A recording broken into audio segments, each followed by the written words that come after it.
Panahon na ng pagbabago, dahil sa ito ay kinakailangan tayo na magtulong-tulong, maunlarin ang mahal na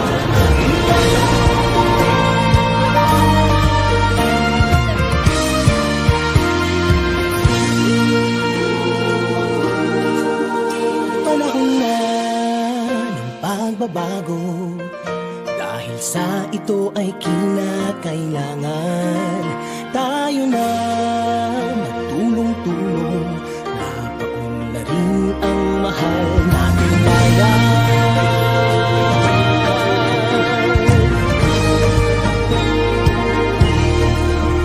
Panahon na magbabago at ayos ang mga dapat ayusin.